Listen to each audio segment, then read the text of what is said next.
السلام علیکم ورحمۃ اللہ وبرکاتہ، نحمده ونصلی علی رسولہ الکریم، اما بعد فاعوذ باللہ من الشیطان الرجیم، بسم اللہ الرحمن الرحیم، رب اشرح لی صدری ویسر لی امری واحلل عقدۃ من لسانی یفقہوا قولی۔ ہم نے جنت اور جہنم کے حالات پڑھے، آج ہم پڑھیں گے انشاءاللہ کہ جنت میں لے جانے والے اعمال کون سے ہیں۔ وَأُزْلِفَتِ الْجَنَّةُ لِلْمُتَّقِينَ غَيْرَ بَعِيدٍ هَذَا مَا تُوعَدُونَ لِكُلِّ أَوَّابٍ حَفِيظٍ مَنْ خَشِيَ الرَّحْمَنَ بِالْغَيْبِ وَجَاءَ بِقَلْبٍ مُنِيبٍ ادْخُلُوهَا بِسَلَامٍ ذَلِكَ يَوْمُ الْخُلُودِ لَهُم مَّا يَشَاءُونَ فِيهَا وَلَدَيْنَا مَزِيدٌ۔ اور جنت متقین کے لیے قریب کر دی جائے گی جو کچھ دور نہ ہوگی، یہ ہے جس کا تم سے وعدہ کیا جاتا تھا، ہر اس شخص کے لیے جو بہت رجوع کرنے والا ہو، خوب حفاظت کرنے والا ہو، جو رحمان سے بن دیکھے ڈر جائے اور رجوع کرنے والا دل لے کر آیا ہو۔ اس میں سلامتی کے ساتھ داخل ہو جاؤ، یہی ہمیشہ رہنے کا دن ہے۔ ان کے لیے جو کچھ وہ چاہیں گے اس میں ہوگا، اور ہمارے پاس مزید بھی ہے، یعنی اللہ کا دیدار بھی ہے۔ تو آج ہم دیکھیں گے کہ جنت میں لے جانے والے اعمال کون سے ہیں، اور جنت سے محروم کرنے والے اعمال کون سے ہیں، اور جنت کے حصول کے لیے کون سی دعائیں کرنی چاہیے۔ سب سے پہلی چیز ہے ایمانیات میں کلمہ توحید کا اقرار اور اسی پر خاتمہ۔ حذیفہ رضی اللہ عنہ سے مروی ہے، وہ کہتے ہیں کہ ایک مرتبہ میں نے اپنا سینہ نبی صلی اللہ علیہ وسلم کے لیے تکیہ بنا رکھا تھا، یعنی آپ مجھ پر ٹیک لگائے ہوئے تھے، کہ نبی صلی اللہ علیہ وسلم نے فرمایا، جو شخص اللہ کا چہرہ چاہنے کے لیے لا الہ الا اللہ کا اقرار کرے اور اسی پر اس کا اختتام ہو تو وہ جنت میں داخل ہوگا۔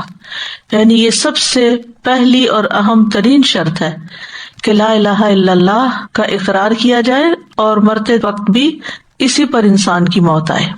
سورۃ الفتح میں اللہ تعالیٰ فرماتے ہیں، لِيُدْخِلَ الْمُؤْمِنِينَ وَالْمُؤْمِنَاتِ جَنَّاتٍ تَجْرِي مِن تَحْتِهَا الْأَنْهَارُ خَالِدِينَ فِيهَا وَيُكَفِّرَ عَنْهُمْ سَيِّئَاتِهِمْ وَكَانَ ذَلِكَ عِندَ اللَّهِ فَوْزًا عَظِيمًا۔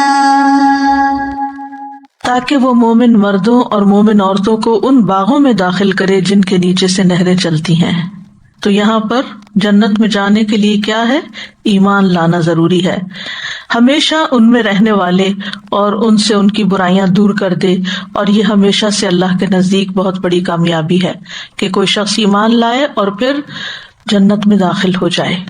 اسی طرح سورۃ مریم میں اللہ سبحانہ وتعالیٰ ایمان کے ساتھ عمل صالح کی شرط بھی لگاتے ہیں جنت میں داخلے کے لیے، فرمایا، إِلَّا مَن تَابَ وَآمَنَ وَعَمِلَ صَالِحًا فَأُولَئِكَ يَدْخُلُونَ الْجَنَّةَ وَلَا يُظْلَمُونَ شَيْئًا۔ مگر جس نے توبہ کی اور ایمان لایا اور نیک عمل کیا، یعنی پچھلے گناہوں سے توبہ کی، کفر سے، شرک سے، نفاق سے، کبیرہ گناہوں سے، اور ایمان لا کر نیک کام کیے، تو یہ لوگ جنت میں داخل ہوں گے اور ان پر کچھ ظلم نہ کیا جائے گا۔ اسی طرح جنت میں داخلے کے لیے اللہ کا تقوی ضروری ہے۔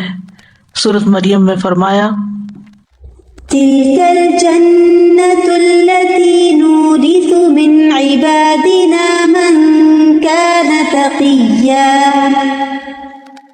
یہ ہے وہ جنت جس کا وارث ہم اپنے بندوں میں سے اسے بناتے ہیں جو متقی ہو، جس کے اندر تقوی ہو، اللہ کا ڈر ہو، اور اللہ کے ڈر کی وجہ سے وہ نیک اعمال کرے اور برے اعمال سے بچے۔ اللہ کے ڈر کے بارے میں سورۃ النازعات میں اللہ تعالیٰ فرماتے ہیں، وَأَمَّا مَنْ خَافَ مَقَامَ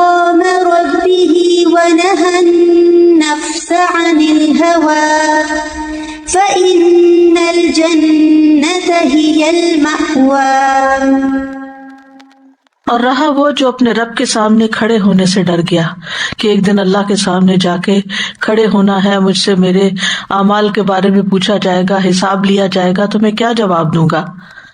اور اس نے نفس کو خواہش سے روک لیا، یعنی دنیا میں اللہ کی مرضی کے مطابق رہا، نہ کہ اپنی ذاتی خواہش کے مطابق، تو بے شک جنت ہی اس کا ٹھکانہ ہے. پھر اسی طرح اللہ کے سامنے عاجزی اختیار کرنا، جھک کے رہنا. سورۃ ہود میں فرمایا ان الذين آمنوا وعملوا الصالحات واخبتوا الى ربهم اولئك اصحاب الجنة هم فيها خالدون. بے شک جو لوگ ایمان لائے اور انہوں نے نیک اعمال کیے اور اپنے رب کی طرف عاجزی کی، یعنی ہمبل بن کے رہے، جھکے رہے، اطاعت کرتے رہے، وہی جنت والے ہیں، وہ اس میں ہمیشہ رہنے والے ہیں. پھر اسی طرح نبی صلی اللہ علیہ وسلم کی اطاعت بھی ضروری ہے، آپ پر ایمان لانا اور آپ کی اطاعت کرنا. صحیح بخاری میں آتا ہے من اطاعنی دخل الجنہ، نبی صلی اللہ علیہ وسلم نے فرمایا جس نے میری اطاعت کی تو وہ جنت میں داخل ہوگا. اسی طرح ایمان لانے میں فرشتوں پر ایمان، کتابوں پر ایمان، سارے رسولوں پر ایمان اور آخرت پر ایمان، تقدیر پر ایمان لانا ضروری ہے. اس ایمان کے بغیر کوئی شخص جنت میں داخل نہیں ہو سکتا. ایمان کے بعد عمل صالح ضروری ہے، اور عمل صالح میں سب سے پہلے عبادات کی پابندی.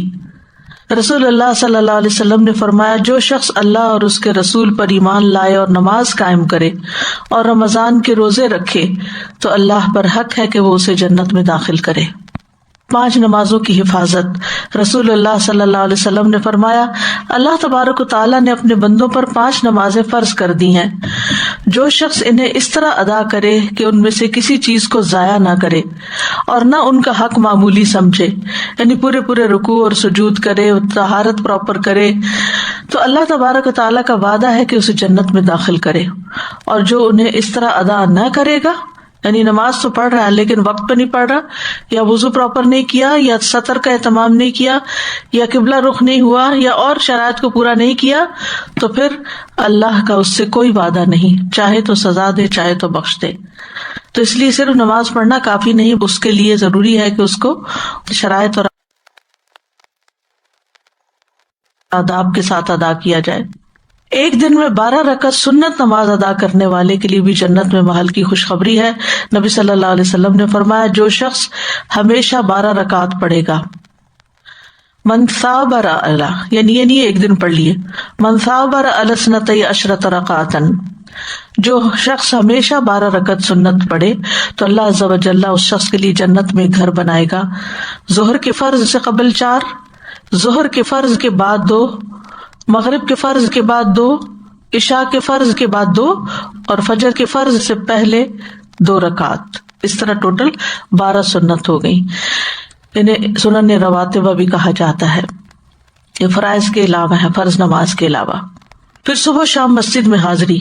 نبی صلی اللہ علیہ وسلم نے فرمایا جو شخص صبح اور شام مسجد میں جاتا ہے اللہ تعالیٰ جنت میں اس کی مہمانی کا سامان کرے گا.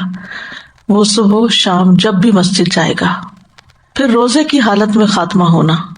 نبی صلی اللہ علیہ وسلم نے فرمایا جو شخص اللہ کے چہرے کی خاطر روزہ رکھے ایک دن کا اور اسی پر اس کا اختتام ہو، یعنی روزہ پورا کرے اور پھر اس میں فوت بھی ہو جائے تو وہ جنت میں داخل ہوگا. پورا کرے سے مراد یہ نہیں کہ روزہ پورا کرے، ختم لہ بہا، خاتمہ بھی اس کا اسی پر ہوا تو پھر داخلہ جنت میں ہے. پھر حج کا اجر. صحیح بخاری میں ہے رسول اللہ صلی اللہ علیہ وسلم نے فرمایا ایک عمرے کے بعد دوسرا عمرہ دونوں کے درمیان کے گناہوں کا کفارہ ہے، اور حج مبرور کا بدلہ جنت کے سوا کچھ نہیں. یعنی حج اور عمرہ بھی انسان کے ان اعمال میں سے جو جنت میں لے جانے والے ہیں. عبادات کے بعد نفلی صدقات. نبی صلی اللہ علیہ وسلم نے فرمایا جو شخص اللہ کا چہرہ چاہنے کے لیے صدقہ کرے، یعنی کسی پہ احسان نہ جتائے اور بددلی سے نہ کرے بلکہ خوشی سے کرے اور اسی پر اس کا اختتام ہو، یعنی آخر دم تک اس نے ریاکاری نہیں کی اور جب بھی خرچ کیا چاہے سالوں سال گزر گئے کبھی بھی اس نے اس کو نہیں جتایا تو وہ جنت میں داخل ہوگا. پھر رسول اللہ صلی اللہ علیہ وسلم نے فرمایا 40 خصلتیں جن میں سے سب سے اعلیٰ و ارفع دودھ دینے والی بکری کا ہدیہ کرنا ہے ایسی ہیں کہ جو شخص ان میں سے ایک خصلت پر بھی عامل ہوگا ثواب کی نیت سے اور اللہ کے وعدے کو سچا سمجھتے ہوئے تو اللہ اس کی وجہ سے اسے جنت میں داخل کرے گا. یعنی انسان دوسرے انسانوں کی ضروریات پوری کرے. ان میں سے ایک ضرورت کیا ہے کہ دودھ دینے والی بکری کا صدقہ کرنا, اور وہ گائے بھی ہو سکتی, بھینس بھی ہو سکتی, یعنی وہ خرید کر کسی غریب فیملی کو انسان دے دے کہ جو اس سے اپنا پیٹ بھر سکیں, ان کے بچے پی سکیں. ایسے صدقات کو بھی جن کا خاص طور پر بائی نیم ذکر کیا گیا. ایک تو نا جنرلی صدقہ ہم ویسے ہی دے دیتے ہیں بغیر کسی وجہ کے کہ ٹھیک ہے جیسے چاہیں خرچ کر لیں, اور ایک یہ ہے کہ خود خرید کے یا کسی سے کہہ کے خرید کے کسی کو وہ دلوانا خوبصورت صدقہ ہے اور اس پر جنت کی بشارت ہے. پھر معاملات میں سب سے اہم صلہ رحمی ہے, رشتہ داروں کے ساتھ اچھا سلوک رکھنا ہے. ابو ایوب کہتے ہیں ایک آدمی نے نبی صلی اللہ علیہ وسلم کی خدمت میں حاضر ہو کر عرض کیا کہ مجھے ایسا عمل بتا دیجئے جو مجھے جنت کے قریب اور جہنم سے دور کر دے. آپ نے فرمایا اللہ کی عبادت کرو, اس کے ساتھ کسی کو شریک نہ کرو, نماز قائم کرو, زکوٰۃ ادا کرو اور اپنے رشتہ داروں سے صلہ رحمی کرو. یعنی ان کے حقوق ادا کرتے رہو, ان سے جڑے رہو, ان سے تعلق قائم رکھو. اور ان میں خاص طور پر سب سے پہلا حق جس کا ہے وہ ہے والدین. والدین سے نیکی کرنا.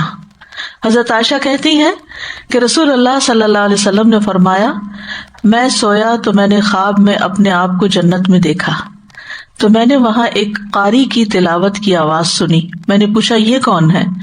مجھے بتایا گیا یہ حارثہ بن نعمان ہے. رسول اللہ صلی اللہ علیہ وسلم نے ان سے کہا یہی نیکی ہے, یہی نیکی ہے. اور وہ کیا تھی؟ وہ لوگوں میں سے اپنی والدہ کے ساتھ بہت زیادہ حسن سلوک کرنے والے تھے.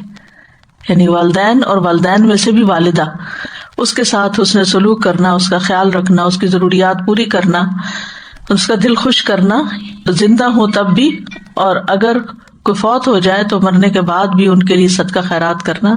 یہ ایسی نیکی ہے جو انسان کو جنت میں لے جانے والی ہے. کیونکہ جب تک زندہ ہوتے ہیں ہم بعض اوقات ان کا خیال رکھنے کو ہی حسن سلوک سمجھتے ہیں, جب وہ فوت ہو جاتے ہیں تو ہم ان کو بھول جاتے ہیں.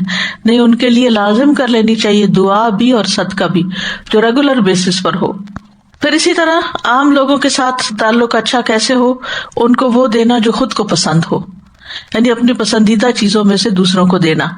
رسول اللہ صلی اللہ علیہ وسلم نے فرمایا تم میں سے جو شخص یہ چاہتا ہے کہ اسے جہنم کی آگ سے بچا لیا جائے اور وہ جنت میں داخل ہو جائے تو اسے اس حال میں موت آنی چاہیے کہ وہ اللہ اور یوم آخرت پر ایمان رکھتا ہو, اور لوگوں کو وہ دے جو خود لینا پسند کرے.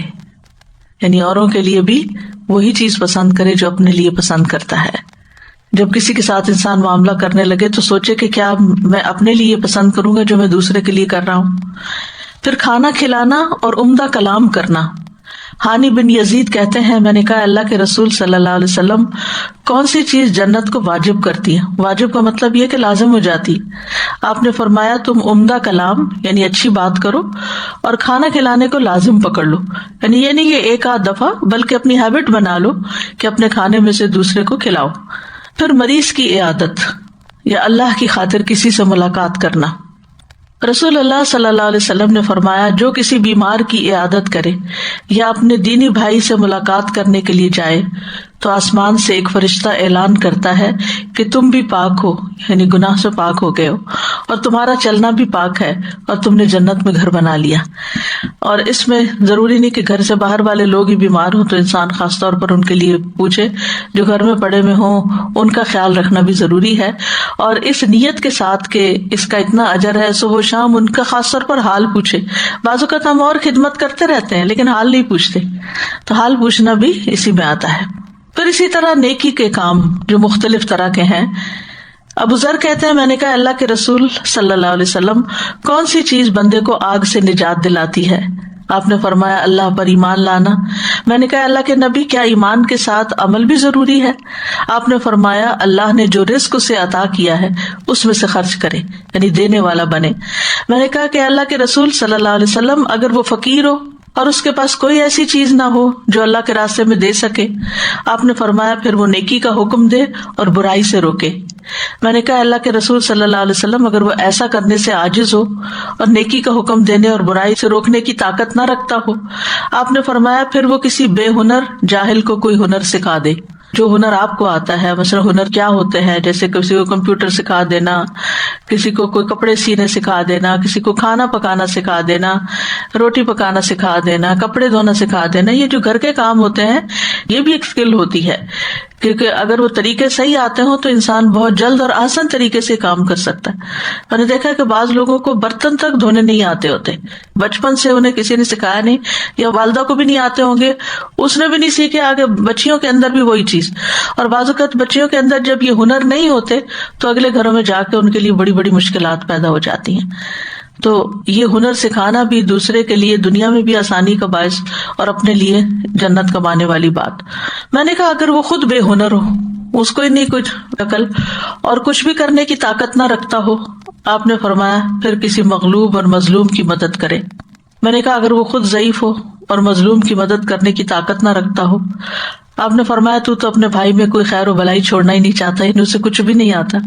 تو ایسے کمزور انسان کو چاہیے کہ وہ لوگوں کو تکلیف نہ دے، پھر یعنی کچھ نہیں کر سکتا تو کسی کو ہرٹ نہ کرے. میں نے کہا اللہ کے رسول صلی اللہ علیہ وسلم جب کوئی آدمی یہ عمل کرے گا تو وہ جنت میں داخل ہو جائے گا.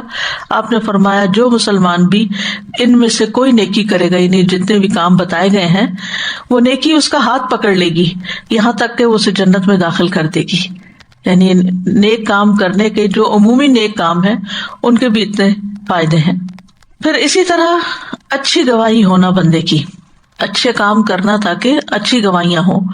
یہ نہیں کہ انسان دکھاوے کے لیے کام کرنا شروع کر دے، اخلاص کے ساتھ معاملہ کرے. جو بندہ امانت دار ہو، مخلص ہو، لوگوں کے دل سے اس کے لیے تعریف نکلتی. اور جو ڈنڈی مارے، باتوں میں ہیر پھیر کرے، کہے کچھ کرے کچھ اور دھوکہ دے کسی کو، چالاکیاں کرے دوسروں کے ساتھ، تو وہ بھی پتہ چل جاتا ہے دوسروں کو. نبی صلی اللہ علیہ وسلم نے فرمایا جس مسلمان کی اچھائی پر 4 لوگ گواہی دے دیں اللہ اسے جنت میں داخل کرے گا. ہم نے کہا اگر 3؟ آپ نے فرمایا 3 پر بھی. ہم نے پوچھا اگر 2 مسلمان گواہی دیں؟ آپ نے فرمایا 2 پر بھی. پھر یتیم بچوں کی کفالت، نبی صلی اللہ علیہ وسلم نے فرمایا اپنے یا کسی دوسرے کے یتیم بچے کی پرورش کرنے والا، میں اور وہ جنت میں اس طرح ہوں گے بشرطے کہ وہ اللہ کا تقوی رکھتا ہو. امام مالک نے شہادت والی اور درمیان والی انگلی سے اشارہ کیا، یعنی 7 ہوں گے. پھر اسی طرح اخلاقیات، 6 صفات کا ہونا. نبی صلی اللہ علیہ وسلم نے فرمایا مجھے 6 چیزوں کی ضمانت دو، میں تمہیں جنت کی ضمانت دیتا ہوں. بات کرو تو سچ بولو، وعدہ کرو تو پورا کرو، جب امین بنایا جائے تو امانت کا حق ادا کرو، اپنی شرمگاہوں کی حفاظت کرو، اپنی نظروں کو جھکا کر رکھو اور اپنے ہاتھ روک لو. بات میں سچائی، وعدہ پورا، امانت میں خیانت نہیں، شرم و حیا، نگاہیں جھکانا اور اپنے ہاتھ روک لینا یعنی غلط کاموں سے. اور ان میں خاص طور پر جو نیک عمل ہے وہ زبان کی حفاظت ہے.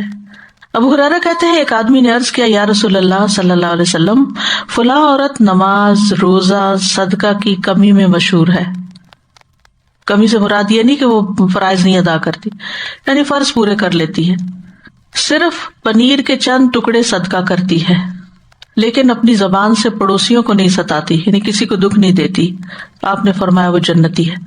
یعنی اگر کوئی عورت اپنی نمازیں پوری کرتی ہے، اپنے فرائض پورے کرتی ہے اور اس کے ساتھ ساتھ صدقہ خیرات بھی جتنی اس کی ہمت توفیق ہے، ظاہر ہے ہر ایک کے پاس بہت کچھ نہیں ہوتا دینے کو، لیکن کچھ نہ کچھ جو بھی ہے وہ دیتی ہے، تو ایسی عورت بھی جنت میں جائے گی. لیکن اس کے برعکس وہ عورت جو نماز، روزہ، نفل بھی اور فرض بھی کرے لیکن اپنی زبان سے دوسروں کو تکلیف دے تو وہ جہنمی ہے. اچھی گفتگو جو ہے، کسی کے ساتھ بھی اچھے طریقے سے بات کرنا جس میں نہ کسی کا مذاق اڑایا گیا ہو، نہ کسی کو بلیٹل کیا گیا ہو، نہ کسی کو تانا دیا گیا ہو، نہ کسی کے عیب چن چن کے اس کو بتائے گئے ہوں، تو عمدہ طریقے سے بات کرنا جو ہے یہ بھی جنت میں لے جانے والی چیزوں میں سے ہے. نبی صلی اللہ علیہ وسلم نے فرمایا سلام پھیلاؤ، اچھی گفتگو کرو، صلہ رحمی کرو، اور راتوں کو جب لوگ سو رہے ہوں تو تم قیام کرو، تم سلامتی کے ساتھ جنت میں داخل ہو جاؤ گے. سلام میں پہل کرنا، سلام کا اہتمام کرنا. اور اس میں آپ دیکھیے، ایک تو ہم جس سے ملاقات کرتے ہیں حقیقی طور پر اس کو سلام کرتے ہیں، کسی مجلس میں آتے ہیں یا گھر کے اندر جب حقیقی ملاقات ہوتی ہے. اور ایک مانوی ہوتی ہے جو کہ فون پہ ہو سکتی ہے، واٹس ایپ پہ ہو سکتی ہے، لکھ کے ہو سکتی ہے. جیسے پہلے کہتے تھے نا، خط کیا ہے؟ آدھی ملاقات ہے. تو اس میں بھی سلام کرنا جو ہے وہ بھی اس میں شامل ہو جاتا ہے. اور بعض اوقات کچھ رشتہ داروں سے دنوں گزر جاتے ہیں، کوئی صلہ رحمی نہیں ہوتی، کوئی کنیکشن نہیں ہوتا، تو ان کو صرف سلام دعا کا ایک میسج بھیج دینا بھی اس میں آ جاتا ہے. اور اس میں دونوں چیزیں ہو جاتی ہیں، سلام بھی اور صلہ رحمی بھی. اور اگر اچھی طریقے سے بات کر لیں ان سے، اگر کوئی بیمار ہے تو حال پوچھ لیں، اگر کوئی تکلیف میں ہے، پریشانی میں ہے تو اس کو صبر کی تلقین کر دیں، تو یہ سارے کام پورے ہو جاتے ہیں. اور باقی رہ جاتے ہیں تہجد، تو اس کے لیے اللہ سے توفیق مانگے تو اللہ تعالیٰ توفیق دیتا ہے. پھر دوسروں کے لیے پسند کا معیار کیا ہو. خالد بن عبداللہ قصری ممبر پہ خطبہ دے رہے تھے. انہوں نے کہا کہ رسول اللہ صلی اللہ علیہ وسلم نے ان کے دادا یزید بن اسد سے فرمایا، کیا تم جنت پسند کرتے ہو؟ یعنی عبداللہ قصری کے دادا سے کہا، کیا تم جنت پسند کرتے ہو؟ تو انہوں نے کہا کہ جی ہاں. آپ نے فرمایا، اپنے بھائی کے لیے وہی پسند کیا کرو جو تم اپنے نفس کے لیے پسند کرتے ہو. وائس ورثہ بھی، جو اپنے لیے اچھا نہیں لگتا وہ اس کے لیے بھی نہ چاہو. پھر اسی طرح سچائی، نبی صلی اللہ علیہ وسلم نے فرمایا، یقیناً سچ نیکی کی طرف رہنمائی کرتا ہے اور یقیناً نیکی جنت کی طرف لے جاتی ہے. یعنی سچا انسان جو ہوتا ہے اس کو نیکی کے مواقع ملتے رہتے ہیں اور پھر وہ نیکی اس کو جنت میں لے جاتی ہے. حیا، رسول اللہ صلی اللہ علیہ وسلم نے فرمایا، حیا ایمان کا حصہ ہے اور ایمان کا تعلق جنت سے ہے. تو گویا حیا بھی انسان کو جنت میں لے جانے والا ہے. راستے سے تکلیف دہ چیز ہٹا دینا، نبی صلی اللہ علیہ وسلم نے فرمایا، جو شخص مسلمانوں کے راستے سے کسی تکلیف دہ چیز کو ہٹاتا ہے تو اللہ اس کے لیے ایک نیکی لکھ دیتا ہے، اور جس کے لیے اللہ کے ہاں ایک نیکی لکھی جائے اللہ اسے جنت میں داخل فرما دے گا. نبی صلی اللہ علیہ وسلم نے فرمایا، میں نے ایک ایسے آدمی کو جنت میں چلتے پھرتے دیکھا جس نے راستے میں ایک ایسے درخت کو کاٹ دیا تھا جس کی وجہ سے لوگوں کو تکلیف ہوتی تھی، یعنی ان کا راستہ تنگ ہو گیا تھا. اسی طرح نابالغ بچوں کی وفات. ابن عباس کہتے ہیں کہ میں نے رسول اللہ صلی اللہ علیہ وسلم کو کہتے ہوئے سنا، میری امت میں سے جس کے 2 بچے فوت ہو کر آگے چلے جائیں وہ جنت میں داخل ہوگا. عائشہ رضی اللہ عنہا نے عرض کیا، میرے والد آپ پہ قربان، اگر کسی کا ایک بچہ فوت ہو کر آگے گیا ہو؟ تب آپ نے فرمایا، یا موفقہ. موفقہ کا مطلب ہے جسے نیکی کی توفیق دی گئی. اگر کسی کا ایک بچہ ہو تو بھی. پھر عرض کیا، اگر آپ کی امت میں کسی کا کوئی بچہ فوت ہو کے آگے نہ گیا ہو کیونکہ ان کے اپنے بچے نہیں تھے، تو کہنے کہ اگر کسی کا کوئی بھی نہیں گیا تو پھر آپ نے فرمایا، میں اپنی امت کا فرط ہوں کیونکہ میری موت کی جدائی جیسی مصیبت انہیں نہیں پہنچے گی. یعنی فارطا، یعنی میں سب سے پہلے جانے والا ہوں امت کے آگے آگے، اور جنت میں شفاعت کے ذریعے امت کو لے جاؤں گا. اور اس وجہ سے کہ میری امت کو میری وفات سے جو تکلیف پہنچی ہے وہ سب مصیبتوں سے زیادہ بڑی مصیبت ہے. تو اس وجہ سے میں اپنی امت کو سب سے آگے لے جاؤں گا. یعنی باقی انبیاء کی قوموں نے تو اپنے نبیوں کو ستایا، حضرت عیسیٰ علیہ السلام کو تو آسمان پہ اٹھا لیا گیا، اور اکثر انبیاء کی جو امتیں تھیں ان میں سے چند ایک لوگ ان کے ساتھ ایمان لائے اور وہ نکلے، اور باقی تو امتیں تباہ ہو گئیں. لیکن نبی صلی اللہ علیہ وسلم کی امت پر وہ دن سب سے زیادہ تکلیف دہ تھا جب نبی صلی اللہ علیہ وسلم کی وفات ہوئی تھی. اور ہم بھی جب واقعہ پڑھتے ہیں آپ کی بیماری سے لے کر آپ کی تدفین تک کا، تو سوال ہی پیدا نہیں ہوتا کہ انسان کے آنسو نہ بہیں. اور ام امن کا وہ واقعہ یاد ہوگا کہ جو اس بات پر رنجیدہ تھی کہ آپ کی وفات کی وجہ سے وحی کا سلسلہ ختم ہو گیا.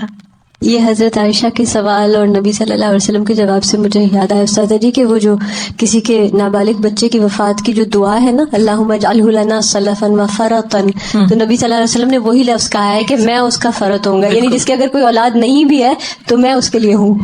یعنی اگر کسی کو اپنی اولاد کی وفات کی تکلیف نہیں بھی پہنچی تو میری وفات کی جو تکلیف پہنچی ہے اس وجہ سے میں اس کے لیے آگے شفاعت کرنے والا ہوں گا. سازا یہاں پر جب بتایا جا رہا تھا نا کہ مریض کی عیادت اور اللہ کی خاطر جو سارے کام بتائے گئے کہ کم سے کم یہ کر لو جس میں ساری باتیں بتائیں کہ ایمان، عمل، رزق، فقیر اگر ہے تو ایٹ لیسٹ اتنا کر لے کہ برائی سے روک لے، اور پھر ایٹ لیسٹ کچھ نہ کر سکے تو دوسرے کو تکلیف نہ دے. And I was just thinking کہ سب کچھ کر لیتے ہیں لوگ، عیادت کرنے جاتے ہیں، پھول لے کے جاتے ہیں، فروٹ لے کے جاتے ہیں، اور باقی صدقہ خیرات، جیسی کوئی بندے سے ڈیل ہوتی ہے اینڈ تکلیف اتنی آتی ہے بندے سے بندے کو، اسپیشلی آج دلوں میں جو کھچ آ گئی ہے، جو احساس نہیں رہا. ہاں اب سب سے پہلے وہ تکلیف دے دیتے، مالی کام سارے کر لیں گے، مال سے کرنے والے سارے کام ہو جائیں گے، اور ویسے بھی میل ملاقات کر لیں گے اور بھی ہیلپ بھی کر دیں گے، ہر چیز مال سے جان سے ہو جائے گی، مگر اخلاق سے نہیں ہوگی. میزان میں سب سے بھاری نیکی اچھا اخلاق ہے، سب سے بھاری نیکی، کیونکہ سب سے مشکل نیکی ہے یہ. دوسروں کے پسند کا معیار وہی رکھنا کہ جو آپ کو پسند ہے وہ دینا. لیکن کئی مرتبہ ایسا بھی ہوتا ہے کہ جیسے والدین کو کوئی چیز پسند ہوتی ہے اور آپ کو نہیں ہوتی وہ چیز، اور بچوں کو ان کا خیال کرنا ہوتا ہے کہ وہ دینا ہوتا ہے ان کو، تو اس بات کا بھی بہت خیال، کیونکہ والدین کو ہم ناراض نہیں کر سکتے، اور کئی مرتبہ ہم ان سے ایسی بات کر جاتے ہیں کہ جو ان کو بہت اس سے چڑ ہوتی ہے اور ان کو اچھا نہیں لگتا، لیکن ہم کئی دفعہ کئی والدین کو بہت زیادہ حال پوچھنے سے بھی چڑ ہوتی، تو ہمیں زیادہ پتا ہوتا ہے کہ ہمارے جو رشتہ دار ہیں یا کس کو کیا چیز ضرورت، انداز پہ ڈپینڈ کرتا ہے نا. اور جب پتہ چل جائے کہ کسی کو حال پوچھنا اچھا نہیں لگتا تو پھر انسان کوئی اور طریقہ اختیار کرے. یعنی حال پوچھنے سے مراد یہ نہیں ہوتا کہ انسان 10 سوال شروع کر دے، اچھا رات کیسے گزری، پھر دوائی کھائی تھی کہ نہیں، پھر وہ کتنی دفعہ اٹھی تھی، پھر کیا ہوا، پھر یہ باتیں نہیں کرنی چاہیے. یہ دماغ تھکانے والی باتیں ہوتی ہیں اور یہ پسند نہیں ہوتے، پھر وہ تکلیف یاد آ جاتی ہے. تو حال پوچھنے سے مراد یہ ہے کہ کانٹیکٹ رکھنا اور اس طرح معاملہ کرنا کہ دوسرا فیل کرے کہ کوئی میری کیئر کرنے والا ہے، نہ کہ میرے پہ بوجھ ہے. خلاصہ یہ نکلا کہ تقوی، بیسک چیز تو تقوی، اور پھر دوسرا جس بات کو بہت زیادہ ابھی جیسے ہم لوگوں نے بھی الیبوریٹ کیا ڈسکشن میں بھی، عمدہ کلام، سب سے مشکل چیز عمدہ کلام. تو ایک تو یہ 2 چیزیں تھیں، اور دوسرے میں سوچ رہی تھی کہ یہ جو ہے نا ایک کسی کو ہنر سکھانا، تو اب آج کل کے زمانے میں تو ہنر کے بھی وہ معیار بدل گیا نا، جیسے کسی کو کوئی آپ ایپ ڈاؤن لوڈ کر کے دے دیں کہ اچھا یہ آپ سن لیں، کسی کو ریکارڈنگز آپ تلاوت وغیرہ کی ڈاؤن لوڈ کر کے دے دیں کہ وہ سنتے رہیں بیچارے بزرگ. پھر مائکرو ویو کا اتنا زیادہ استعمال ہے کہ بزرگ بیچارے گھر میں اکیلے ہوتے ہیں، تو کوئی ایک بس بٹن ان کو فکس کر کے دے گا، بس آپ یہ دبائیں گی تو وہ گرم ہو جائے گا. تو اتنی ڈفرینٹ چیزیں ہیں جو آج کے زمانے میں ہم تھوڑا ڈفرینٹ ہو گیا. جتنی نئی ٹیکنالوجی ہے، جتنی نئی مشینری ہے، ان سب کا سیکھنا ایک کام ہے جی، اور دوسرے کو سکھانا. جی بالکل. اور استاذہ جی یہ جو بات ہے نا کہ جو اپنے لیے پسند کرے وہی دوسرے کے لیے، تو اس کا نا فنی لیکن کیا ہوتا ہے کہ رشتہ کسی کو بتاؤ تو پھر وہ فوراً کمپیریزن کرتے ہیں کہ اچھا اپنی بچی کے لیے تو آپ نے یہی سوچا، اور حالانکہ وہ صحیح ہوتا ہے، صرف شکل پہ کئی دفعہ آ کے تو بات دوسرے لوگ اس طرح کی کر دیتے ہیں. تو وہ مجھے لگ رہا تھا تھوڑا سا جیسے ان کو سمجھنا چاہیے اس بات کو بھی کہ ڈفرینٹ وقت میں ڈفرینٹ حالات ہوتے ہیں، اور ایک صرف حالات بھی، اور پھر کسی کا ڈپلیکیٹ تو کوئی نہیں ہوتا نا. کہ پھر یہ کہ سامنے والے کو بھی دیکھنا پڑتا ہے. ہو سکتا ہے کہ آپ کے بیٹے کی کوالیفیکیشن اور ہو جس کے لیے ایسی کوئی چیز مل گئی اور دوسرا اس معیار پہ نہ پورا اترتا ہو. پھر ہے ذکر اذکار، اذان. رسول اللہ صلی اللہ علیہ وسلم نے فرمایا جس نے 12 سال اذان دی اس کے لیے جنت واجب ہو جاتی ہے، اور روز اس کے لیے اذان کہنے کے باعث 60 نیکیاں اور تکبیر کے سبب 30 نیکیاں لکھی جاتی ہیں. پھر دل کے یقین سے اذان کا جواب دینا. اب خواتین اذان تو نہیں دے سکتی لیکن جواب تو دے سکتی ہیں نا. ابو ہریرہ کہتے ہیں کہ ایک مرتبہ رسول اللہ صلی اللہ علیہ وسلم کے ساتھ ہم یمن کے کسی بالائی حصے میں تھے کہ بلال رضی اللہ عنہ اذان دینے کے لیے کھڑے ہوئے. جب وہ اذان دے کر خاموش ہوئے تو رسول اللہ صلی اللہ علیہ وسلم نے فرمایا جو شخص بلال کے کہے ہوئے کلمات کی طرح دل کے یقین کے ساتھ یہ کلمات کہے، یعنی اذان کا جواب دے، تو وہ جنت میں داخل ہوگا. یعنی توجہ سے اذان سننی چاہیے اور جواب دینا چاہیے. پھر نماز کے بعد اور سونے سے پہلے کی تسبیحات، تسبیح پڑھنا جو تسبیحات فاطمہ ہے. نبی صلی اللہ علیہ وسلم نے فرمایا 2 عمل ایسے ہیں اگر کوئی مسلمان بندہ ان کی پابندی کر لے تو جنت میں داخل ہوگا. اور وہ بہت آسان ہے مگر ان پہ عمل کرنے والے بہت کم ہیں. ایک یہ ہے کہ ہر نماز کے بعد 10 بار سبحان اللہ، 10 بار الحمدللہ، 10 بار اللہ اکبر کہے. تو زبان کی ادائیگی کے اعتبار سے 150 بار یعنی 5 نمازوں کا، اور ترازو میں 1500 ہوں گے، ہر نیکی کا 10 گنا نا. اور دوسرا یہ کہ سوتے وقت 34 بار اللہ اکبر، 33 بار الحمدللہ، 33 بار سبحان اللہ کہے، یعنی بیڈ پہ جا کے. یہ زبان سے تو 100 ہوئے اور میزان میں 1000 ہوں گے، یعنی 10 گنا ہر ایک. اور اسی طرح نماز کے بعد 33 بار کی بھی بات آتی ہے.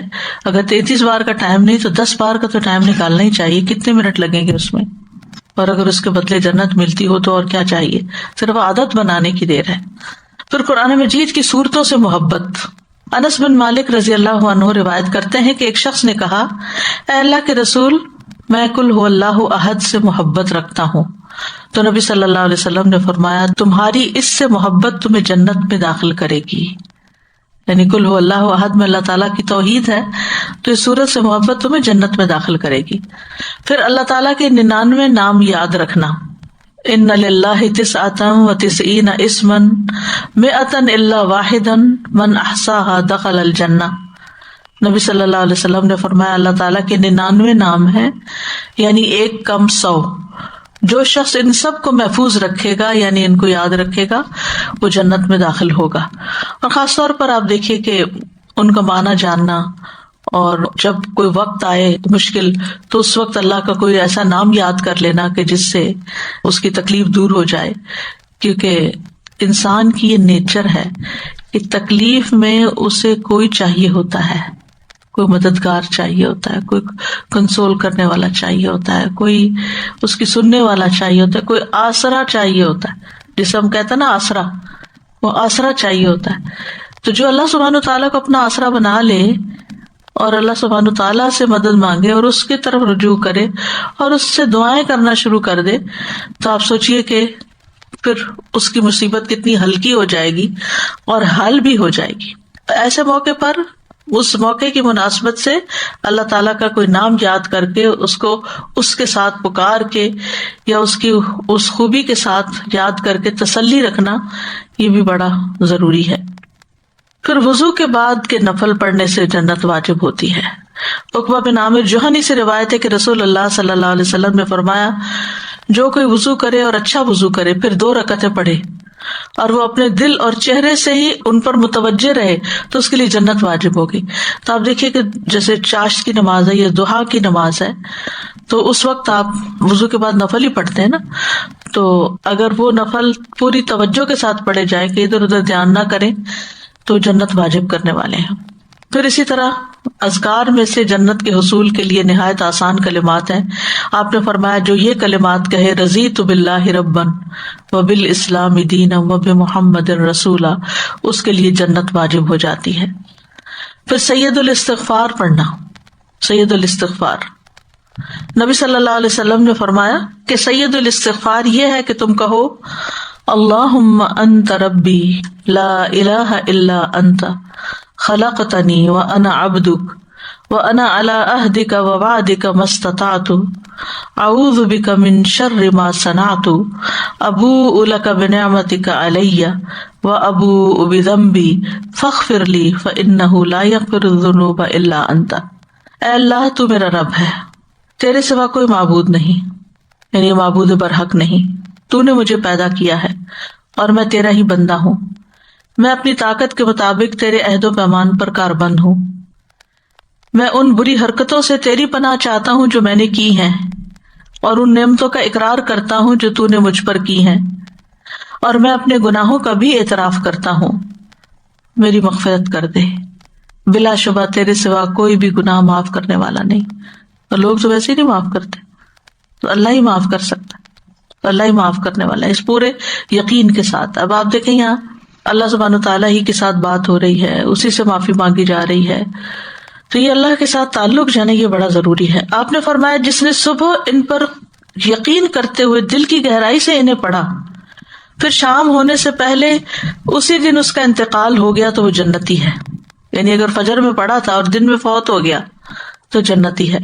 اور جس نے ان پہ یقین رکھتے ہوئے رات کے وقت ان کو پڑھ لیا تھا مغرب کے ساتھ، پھر اس کے صبح ہونے سے پہلے اس کا انتقال ہو گیا تو وہ جنتی ہے. پھر ہر نماز کے بعد آیت الکرسی پڑھنا، یہ بھی جنت میں داخل ہونے کا ذریعہ ہے. نبی صلی اللہ علیہ وسلم نے فرمایا جو ہر فرض نماز کے بعد آیت الکرسی پڑھے اسے جنت میں داخل ہونے سے سوائے موت کے کوئی چیز روکنے والی نہیں. اس کی بھی عادت ہونی چاہیے، فرض کا سلام پھیرتے ہی بات چیت کیے بغیر پہلے آیت الکرسی پڑھ لی جائے. عبداللہ بن مسعود سے روایت ہے کہ رسول اللہ صلی اللہ علیہ وسلم نے فرمایا جو چیز تمہیں جنت کے قریب کر سکتی ہے میں نے تمہیں اس کا حکم دے دیا ہے، اور جو چیز تمہیں جہنم کے قریب کر سکتی ہے میں نے تمہیں اس سے منع بھی کر دیا ہے. یعنی دین بالکل واضح ہے، اور اگر ہم نبی صلی اللہ علیہ وسلم کی احادیث کو مانے ہی نہ تو یہ خیر کی باتیں ہمیں کہاں سے پتہ چلے. پھر یہاں جنت سے محروم کرنے والے اعمال کا بھی ذکر ہو جائے تو اچھا ہے. سب سے پہلی چیز ہے کفر، اللہ تعالیٰ کا انکار، اللہ کے نبیوں کا انکار، یعنی کفر کی جو بھی اقسام.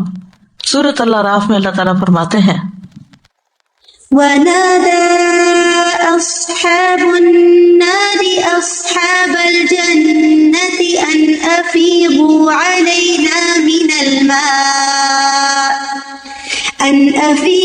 علينا من الماء أو مما رزقكم الله قالوا إن الله حرمهما على الكافرين.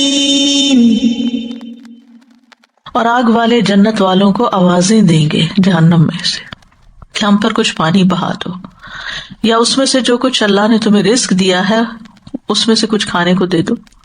وہ کہیں گے بے شک اللہ نے یہ دونوں چیزیں کافروں پہ حرام کر دی ہیں، نہ پانی نہ کھانا، جنت کا کھانا تمہارے لیے نہیں، حالانکہ ان کے پاس وافر ہوگا. ابو ہریرہ رضی اللہ عنہ کہتے ہیں کہ نبی صلی اللہ علیہ وسلم نے فرمایا کہ اللہ تعالیٰ فرماتے ہیں میں نے کافروں پہ جنت حرام کر دی ہے. جنت کیا، جنت کا کھانا اور پانی بھی حرام ہے. دوسری چیز ہے شرک. سورۃ المائدہ میں فرمایا لقد كفر الذين قالوا إن الله هو المسيح ابن مريم وقال المسيح يا بني إسرائيل اعبدوا الله ربي وربكم إنه من يشرك بالله فقد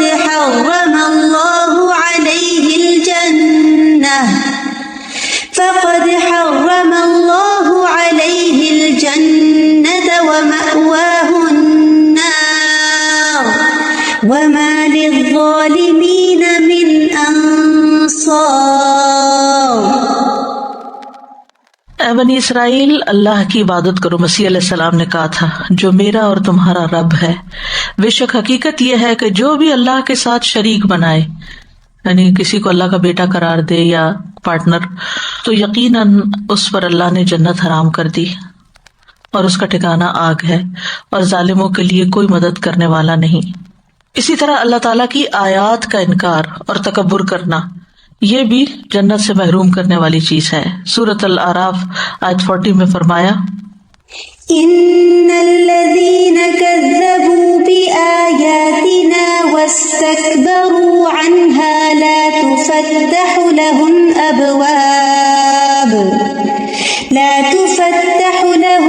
أبواب السماء ولا يدخلون